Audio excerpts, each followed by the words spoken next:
Bienvenido a la clase de aspectos del desarrollo intelectual. Vamos a estar hablando cómo es nuestro desarrollo de la parte intelectual y física, cuáles son sus etapas.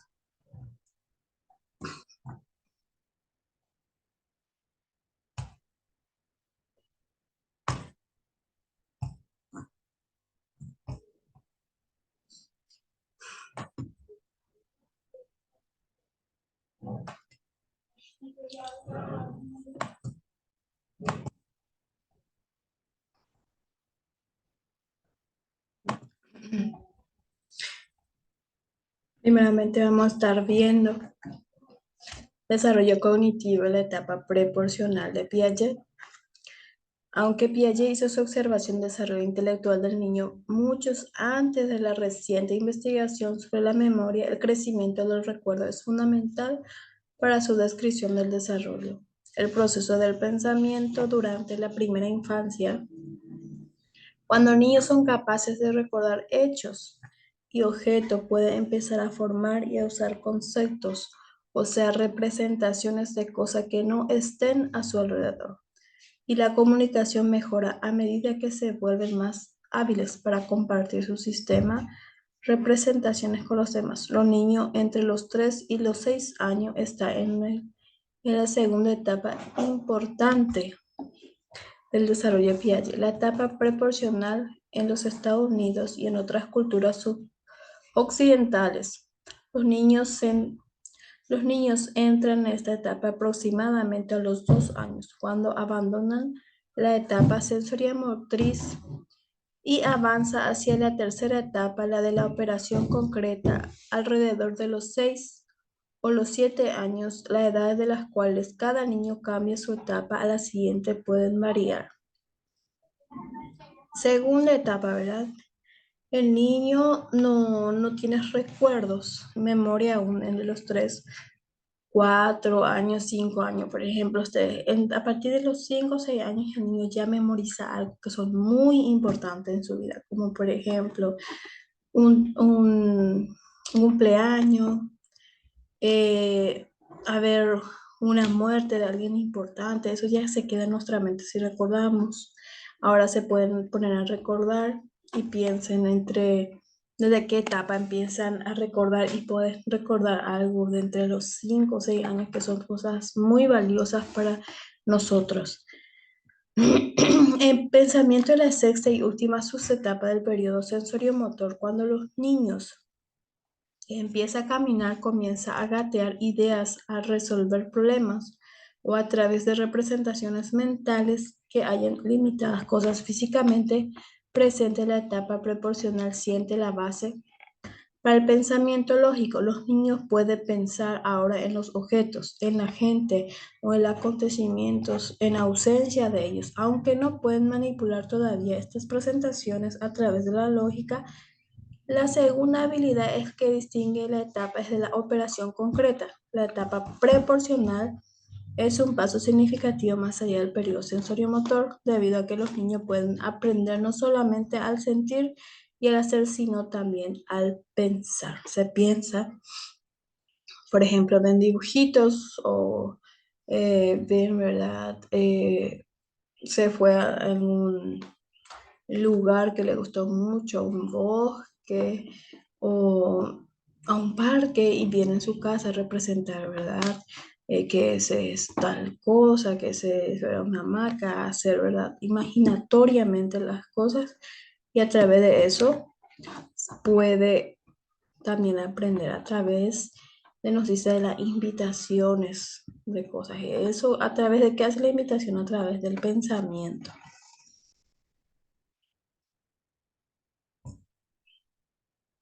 Las funciones simbólicas. ¿Puede darme un helado?, le pide él de 4 años a su madre. Ninguno de los dos está en el supermercado, donde amplia variedad de comidas congeladas pudieran haber llamado la atención de la niña, ni en la cocina, donde la puerta del congelador abierta se lo hubiera pedido sugerir. Está jugando en el patio, está haciendo calor y tiene la garganta seca, sin que nada en su medio ambiente lo sugiera. recuerda el sabor y la frescura del helado y busca a su madre para pedirle uno. Esa ausencia de señales o claves sensoriales en la que distingue a la asunción simbólica la habilidad de aprender a través del uso de la representación sensorial. Ahora, como le parece que el ambiente está caluroso, que se está jugando y sudando, obviamente su cuerpo tiene la necesidad de consumir algo frío. Entonces, para refrescarse, entonces el niño pensó automáticamente, según la necesidad fisiológica que tiene, que el helado es frío y es rico y por esa razón el niño quiere consumir.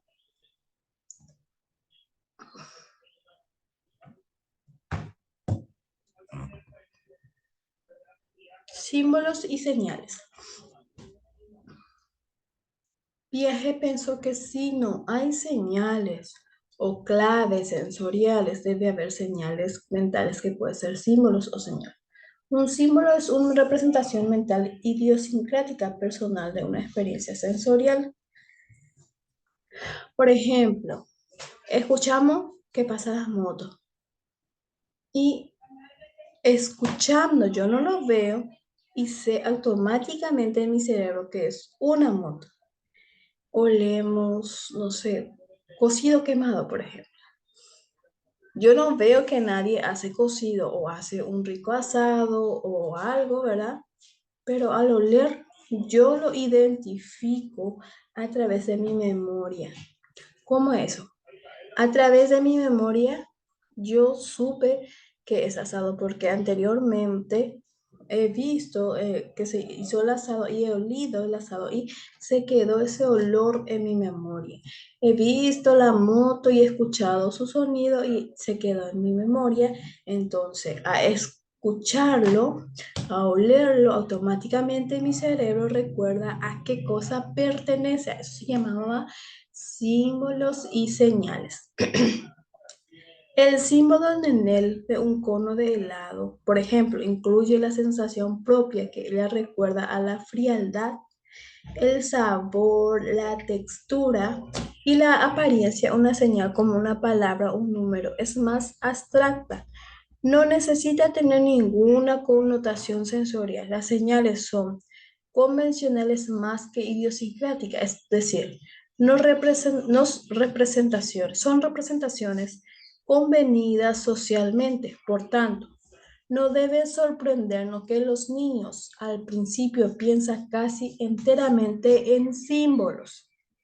A medida que madura, usan más las señales y aumentan sus habilidades para comunicarse con los demás. A través de las sensores, ¿verdad? Sabemos que el hielo es frío porque los tocamos. Sabemos que no sé, el helado es rico porque lo comemos. Eh, Escuchamos música, sabemos que es fuerte, sabemos que es bajo o nos gusta y sabemos qué tipo de música es. Eso significa, estos son memorias sensoriales. Significa que a través de nuestros sensoriales, que tenemos nuestros 5 sentidos, nosotros memorizamos. Por ejemplo, un niño, vamos a ver más adelante esos para mí que ejemplos, que un niño que no conoce un burro, por ejemplo, se ve y le dice que es un caballo. Como parece que es idéntico a un caballo, le dice caballo. Pero a mencionar ese niño, no, ese no es un caballo, es un burro. En la próxima vez que el niño ve, él ya va a poder identificar quién es un burro y quién es un caballo. Porque a través de la vista metió en su memoria el nombre del animal y ya lo va a identificar la segunda vez.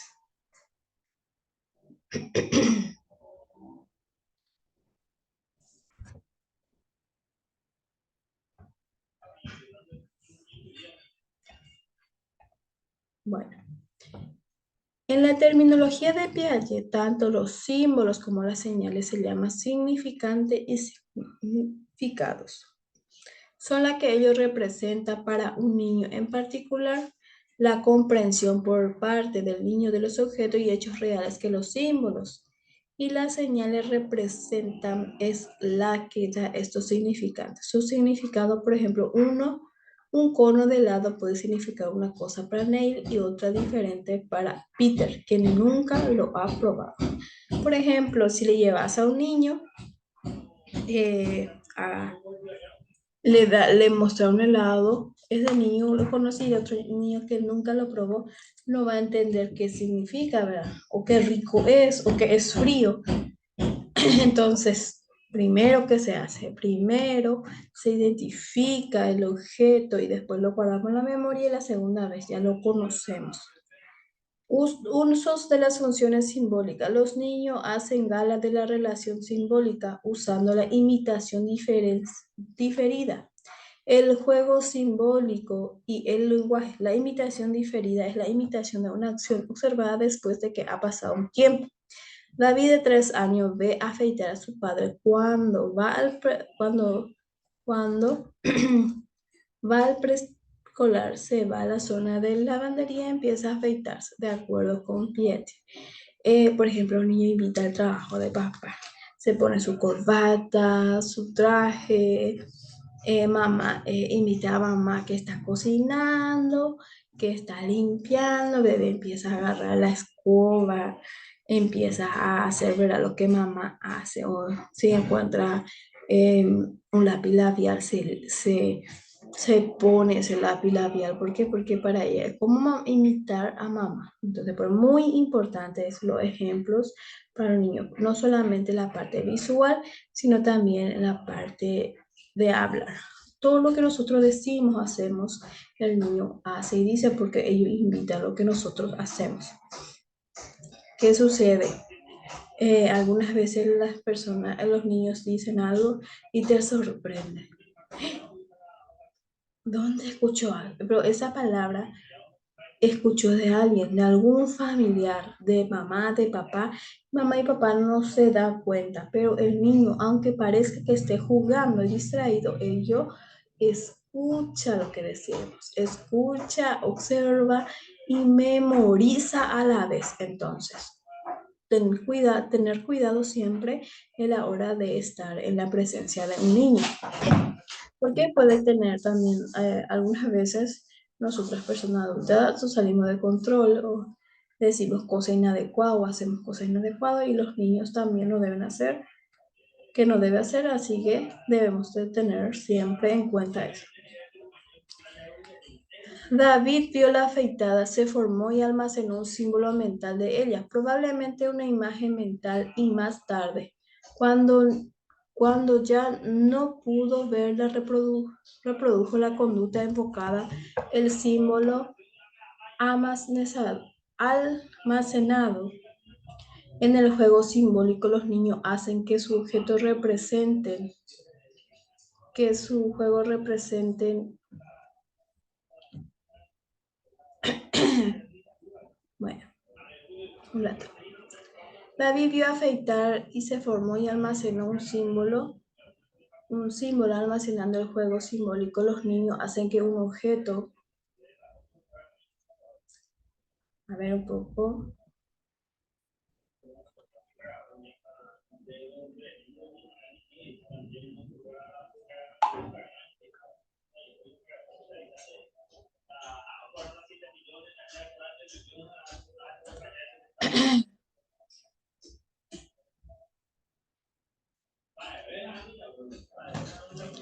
bueno, David vio la afeitada, se formó y almacenó un símbolo mental de ella, probablemente una imagen mental y más tarde,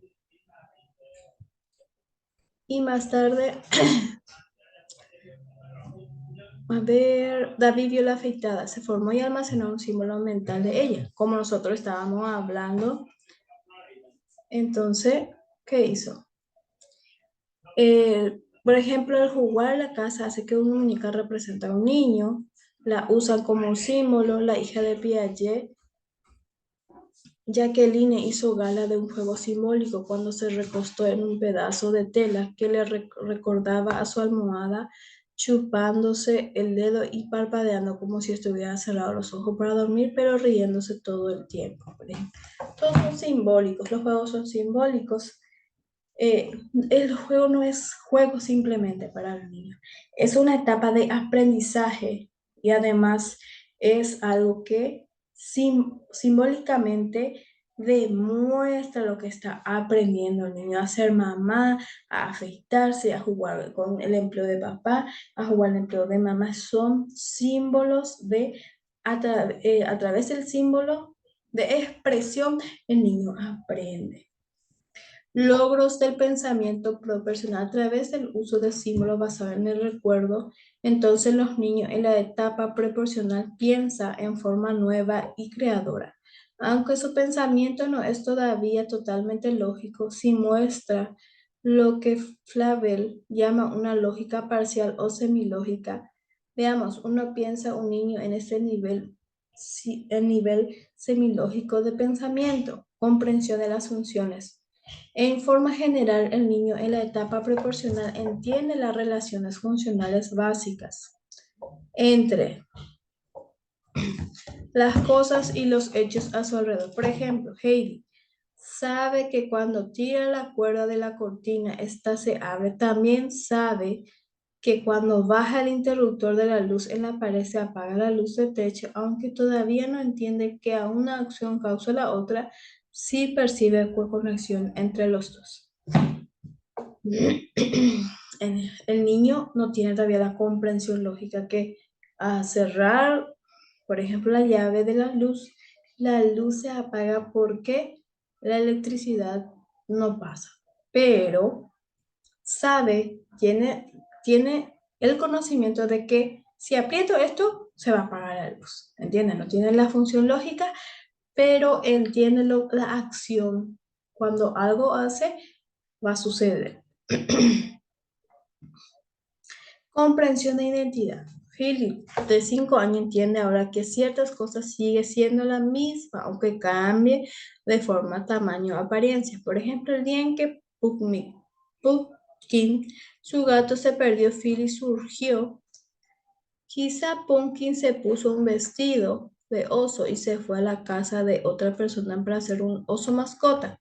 No obstante, cuando su niñera le preguntó sobre este posible cambio de acontecimiento, Philip le demostró que aún creía que Pumpkin bajo esta disfraz seguía siendo un amado gato. Bueno, sabe, ¿verdad? Que aunque se disfrace, va a ser un gato. No importa si se ponga un disfraz, hay un gato debajo, pero él aún no identifica la realidad con la fantasía. Entonces, un niño, si vos le decís que Superman es real, ellos van a creer que Superman es real porque aún no diferencia. Si Spider-Man es real, él aún no diferencia la televisión, por ejemplo, la ficción con la realidad. Entonces, hasta cierto punto identifica un objeto, pero puede ser que a través de su imaginación se confunda. La comprensión del niño en la etapa preporcional de la función y de la identidad es un logro importante de la primera infancia, que con frecuencia fácilmente se da por sentado. El conocimiento de Heidi de Philip de que ciertos hechos están seguidos de otro y de que las cosas continúan siendo lo que son, aunque cambien en cierta forma, hace el mundo más predecible y ordenado y permite que tenga sentido para ellos.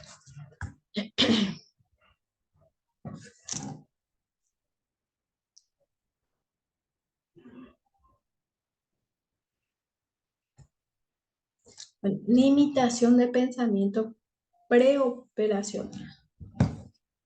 Por supuesto, en cierta forma, el pensamiento preoperacional es todavía rudimentario si se compara con lo que los niños serán capaces de hacer cuando alcance la etapa de la operación concreta en la preadolescencia. Por ejemplo, el niño en la etapa preoperacional todavía no distingue claramente la realidad de la fantasía. Tal niño aprende al pasar deprisa en su cabeza secuencia de la realidad tal como lo haría acción verdadera. Observamos otra forma, la que los niños en esta etapa son inmaduros intelectualmente, de acuerdo con Piaget. Como estábamos hablando, ellos no diferencian aún la fantasía con la realidad. Por ejemplo, para ellos existe la hada, Superman, el hombre araña, todas esas cosas para ellos son reales. No identifica todavía eso como algo ficticio que se creó. Entonces, la lógica aún no es bien fundamentada en esa etapa preoperacional. Y la centración, los niños en la etapa preoperacional tienen que centrarse, enfocar un aspecto de una situación descuidada, las otras. Llega con frecuencia a conclusiones ilógicas. No puede descentrarse o llegar a pensar simultáneamente en varios aspectos de una situación. Ejemplo, los niños con respecto a la conservación, es decir, el darse cuenta de que desde cosas que son iguales en tamaño permanece así si se altera su forma en tanto no se añada ni se quite nada. Encontró que los niños no entienden totalmente este principio, que está basada en la permanencia de objetos hasta la etapa de la operación concreta, normalmente en la preadolescencia. Bueno, el niño, por ejemplo, no va a entender que es 1 kilo de harina y 1 litro de aceite. Va a ver, ¿verdad? Pero te va a decir, ¿quién es más grande? Como 1 kilo de harina, ¿verdad? Es mucho más ligera el objeto o sea que la caja de harina sería grande y parece que el 1 litro de aceite, ¿verdad? Sería más grande el objeto, así que no diferencia.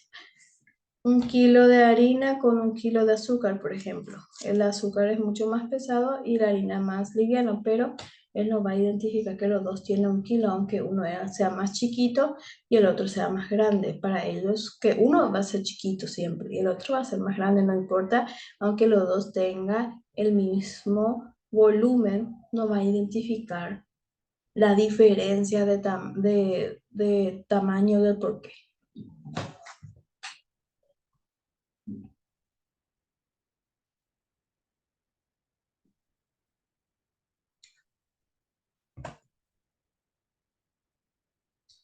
Irreversibilidad. La lógica preoperacional del niño se halla ilimitada también por la irreversibilidad, la imposibilidad de entender que una operación puede ir en dos direcciones. También es evidente la irreversibilidad de pensamiento. Cuando le preguntamos a Eggy de 5 años si tiene un hermano, dice sí, pero si le preguntamos si su hermano tiene una hermana, ella dice no. A la edad de 7 años, 60% de los niños pueden responder adecuadamente a esta pregunta y a los 9 años, 75%. Bueno, Nelly o Ellie, una niña de 5 añitos, le decís, ¿tenés un hermano? Te vas a decir porque él tiene un hermano mayor o quizás tiene un hermano menor, pero si le digo, tu hermano tiene una hermana, él lógicamente no se da cuenta que ella es su hermana. Entonces él va a decir que no.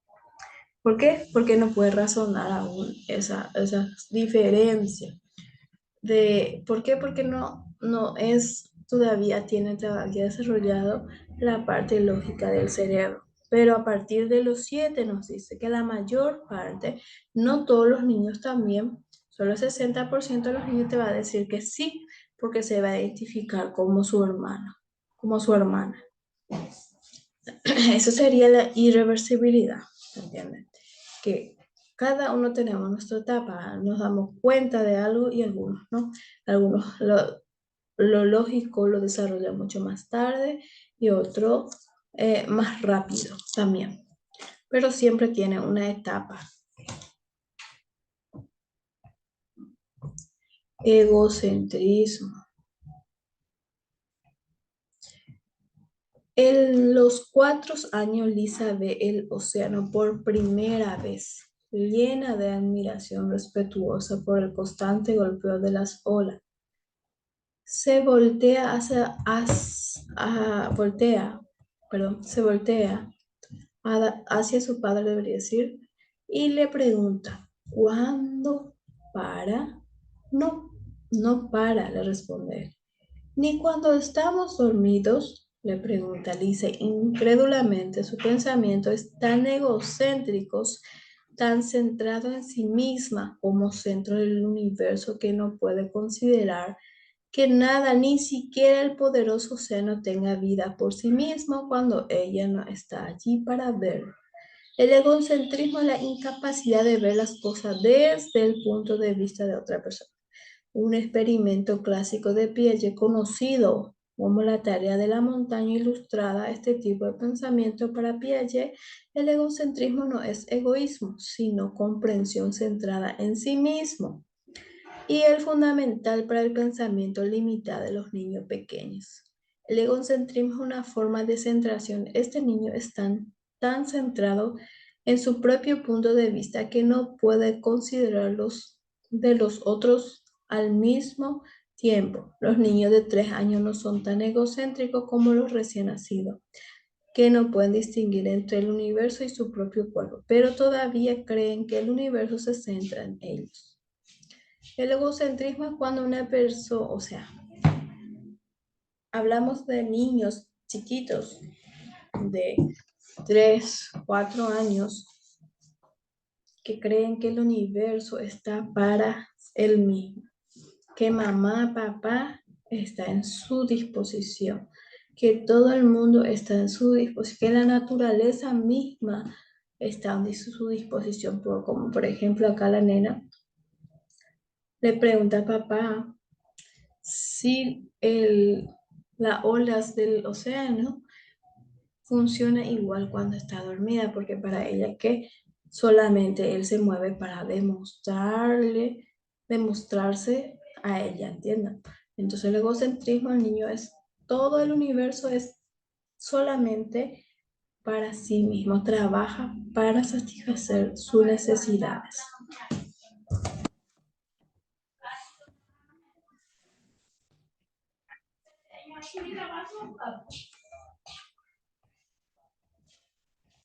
Desarrollo del lenguaje. El niño tiene que aprender a producir los sonidos, a formar las palabras, a ser capaz de usarlas en las siguientes adecuadas, a combinarlas en frases, a construir los significados, a saber qué es lo que otros van a hacer cuando se produce una determinada emisión. Un insulto, un saludo, una petición de auxilio, etc. A adquirir un conocimiento sobre su propio lenguaje para saber qué es una palabra, una sílaba, un sonido, etc. Un complejo mundo de fenómenos. El lenguaje tiene ante todo una función comunicativa y aparece dentro de este contexto de comunicación. Desde el nacimiento el niño manifiesta sus gritos y los lloros, que son reacciones reflejas, pero que sirve para atraer la atención del adulto cuando se encuentra a disgustos. Entonces, ¿el lenguaje qué es? El lenguaje nos ayuda a comunicarnos uno con la otra persona, lo que estamos haciendo ahora. ¿Yo qué hago? Yo estoy explicando a ustedes esta materia a través de mi lenguaje para que usted entienda.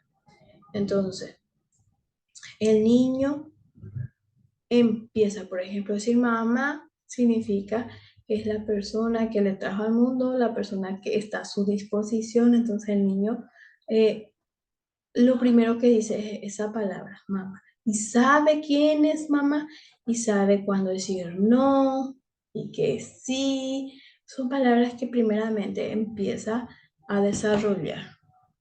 El llanto. El llanto es una comunicación, digamos, no verbal con las personas, que es un sonido de auxilio por algunas cosas que le inquietan al bebé. La adquisición de vocabularios, palabras y conceptos. Las primeras palabras emitidas por el niño no designan inmediatamente conceptos o clases de objetos, sino que solo se consigue esa designación lentamente. Esto quiere decir que para el niño pequeño que comienza a hablar las palabras no significa lo mismo para un niño de 5 años o para un adulto. Una vez que ha aprendido a combinar los sonidos característicos de su lenguaje, el niño hace uso de sus primeras palabras imitado el habla y gestos de los adultos activadas a que desarrollara. Interesantemente, el juego simbólico que está muy ligado al desarrollo del lenguaje. Pero eso no quiere decir que el niño capte inmediatamente cuál es el aspecto de la situación que las palabras designan. Por ejemplo, el niño puede aprender la palabra perro a una forma infantil de ella, como puede decir guau guau respecto a un perro determinado que ha visto desde la puerta de su casa. Esa característica de la primera palabra que aparezca en contexto muy delimitado, a veces ligado a acciones y formando parte de ella. Puedo utilizar la palabra cuá solo cuando un pato de juguete fuera de la bañera o la palabra nana para que su madre le lea un libro en el que aparece un dibujo. Es ese animal. En esas cosas la palabra no designaría el objeto, sino que sería un elemento ritual dentro de la acción. Entonces debemos también de tener mucho cuidado a la hora de expresarnos nosotros los niños. Algunas veces nosotros queremos balbucear o imitar el sonido que el niño produce. Por ejemplo, cuando vemos un perro, le decimos, wow, wow, mira, wow, wow, mira, wow, wow. O la rana, nana, rana, nana, ¿verdad? Eso hace que afecte también al niño la parte de la comprensión de vocabulario, porque para ellos sería, como el adulto dice, va a creer que va a ser un idioma normal. Entonces nosotros tenemos que hablarle muy claro para que el niño el día de la hora de aprender regularmente el idioma, diga las palabras correctas. Por ejemplo, cuando ella dice nana, nosotros le decimos rana, guau, guau, perro.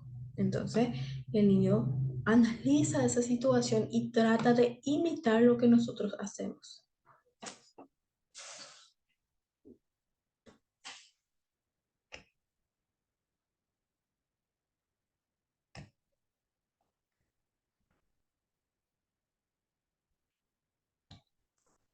Categoría de palabras en el lenguaje infantil. Nominales, palabras utilizadas para referirse al objeto, ya sea por un grupo o por un solo ejemplo. Del primer tipo sería llave o coche para objeto animado o patos o nenas para animados.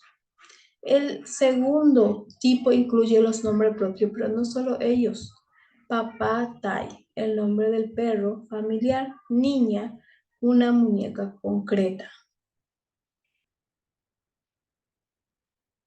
Ejemplo, dos nos dice palabras de acción, palabra que acompaña acción o produce acción por parte del niño. Ejemplo, característico podría ser los juegos sociales de acción que produce respuestas motoras, tocar palmitas o verbales como hacer el traje. Ello, ¿verdad? Imita, motora, ¿verdad? Imita el sonido que sale del objeto. Modificaciones, palabras que se refieren a propiedades o cualidades de objeto y hechos, ya sea atributos, guapa, estados, sucio, locativos, aquí o posesivos, mío. Ellos siempre usan, ¿verdad? Mío, no. Ellos siempre, porque los niños son egocéntricos. Recuerden que vimos la que significa el egocentrismo. Siempre el niño va a ser egocéntrico y todo va a ser de él, no sucio, caca, mío, ¿verdad? Todo es mío.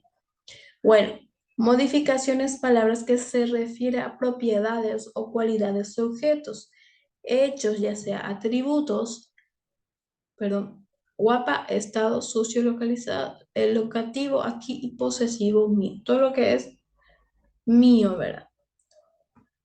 Disculpa, rato. Bueno. Palabras personales, sociales, palabras que expresan estados afectivos y relaciones sociales como ocurre en las acciones. Si quiero a las precisiones sociales, gracias. Palabras, funciones, palabras cuya función es puramente gramatical para.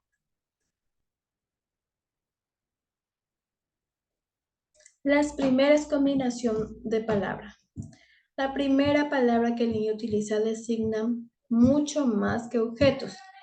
Designa también intenciones, deseo, peticiones, relaciones, etc. Por ejemplo, el niño puede decir abuelo o alguna forma infantil equivalente como aelo o elo, no solo para referirse a su abuelo, sino también para pedir algo que su abuelo posiblemente le daría.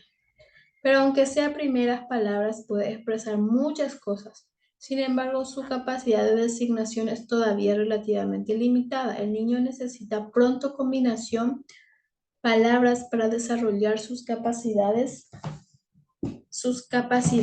excesivas. Bueno, puede ser que Elo para ellos sea su abuelo o algún objeto o cosas.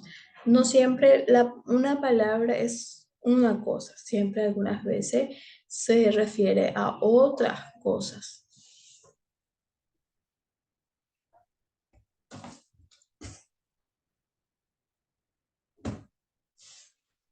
La regularización que el niño introduce en el lenguaje que oye, de la que acabamos de hablar, no muestra el papel que las limitaciones tiene el aprendizaje del lenguaje. Las imitaciones es algo necesario, pero el niño realiza también un importante trabajo original. Como, porque no decimos, ¿cómo es que el niño habla inglés, español, portugués? ¿En dónde está? Es por imitación, porque nosotros hablamos ese idioma que es el español, el que imita el sonido que nosotros decimos. Además, nosotros le mostramos el objeto y quién el nombre del objeto. Entonces, la imitación es algo necesario para el niño realizar también un importante trabajo original. Cada frase es única en el sentido de que todas y cada una de las oraciones se genera como si fuera nueva utilizando ese mecanismo generador de expresiones que es la capacidad lingüística. Por eso lo más importante y maravilloso de la adquisición del lenguaje es esa capacidad de entender y producir un número indefinido de frases nuevas.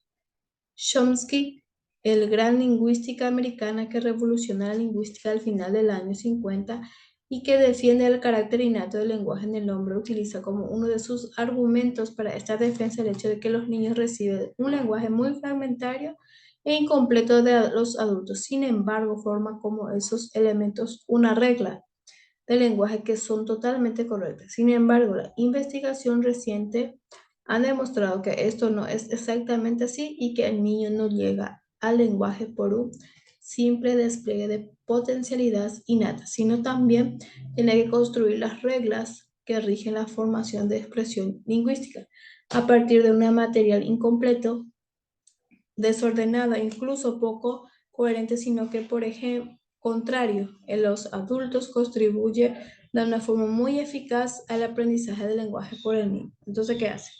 El niño imita a la vez, pero también según donde el ambiente vive. Hay personas, ¿verdad?, que hablan de forma característica y el niño imita sus características específicas a la hora de hablar. Conocimiento acerca del lenguaje. Al mismo tiempo que el niño realiza progresos en sus capacidades lingüísticas, va también progresando en su conocimiento sobre el propio lenguaje, aunque este se encuentra más retrasado. Queremos decir con esto que para que el niño aprenda el lenguaje es necesario que aprenda también cosas sobre el lenguaje, aunque lo que se denominan capacidades metalingüísticas. El niño escucha el lenguaje de los adultos, aunque como acabamos de decir, esto se esfuerza en simplificar su lenguaje destinado a los niños. Sin embargo, el flujo del lenguaje es bastante continuo y las pausas no son claras. El niño, sin embargo, tiene que aprender palabras y tiene que aprender sonidos que forman una cadena. Tiene que aprender a dividir el lenguaje. El niño va a aprender palabras muy antes de saber lo que es una palabra, pero necesitará terminar por saberlo. Esto va a ver muy importante, por ejemplo, para su aprendizaje de la lectura y la escritura. Después el niño, ¿verdad? De que aprende, no solamente se aprende a leer, también tiene que conocer su significado, cómo debe detenerse, cómo debe, ¿verdad?, de continuar. O sea que las palabras no son muy sencillas, también tiene su comprensión de cada vocales, ¿verdad? Vocablos, digamos.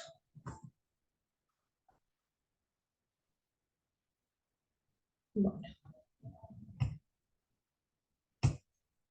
el pensamiento y el lenguaje. Es tan importante el lenguaje en la vida humana, que está ligado a la expresión de nuestro pensamiento, que mucha gente identifica el pensamiento con el lenguaje y cree que sin el lenguaje no se puede pensar. Nosotros debemos de pensar, además expresar nuestros sentimientos, nuestras emociones, expresar nuestras ideas.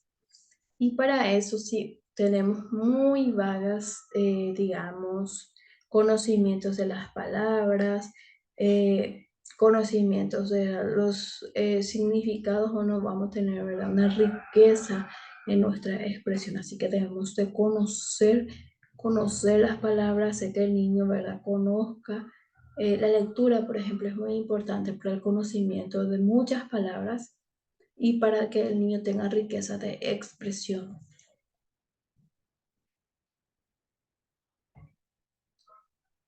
Bueno, estuvimos viendo, ¿verdad?, lo que es el lenguaje, el desarrollo de cada niño, en cada su etapa, en la parte cognitiva, en todos los aspectos del desarrollo, ¿verdad? Y que cada etapa también lleva un aprendizaje distinto y que es dificultoso, ¿verdad?, en ocasiones, pero es maravilloso a la vez compartir el desarrollo constante de cada niño y tener nosotros el conocimiento para poder ayudarles en su etapa a poder desarrollarse claramente. Bueno, es todo por hoy. Nos vemos en la próxima clase. Cualquier inconveniente puede estar dejando ahí su comentario en la plataforma. Hasta la próxima.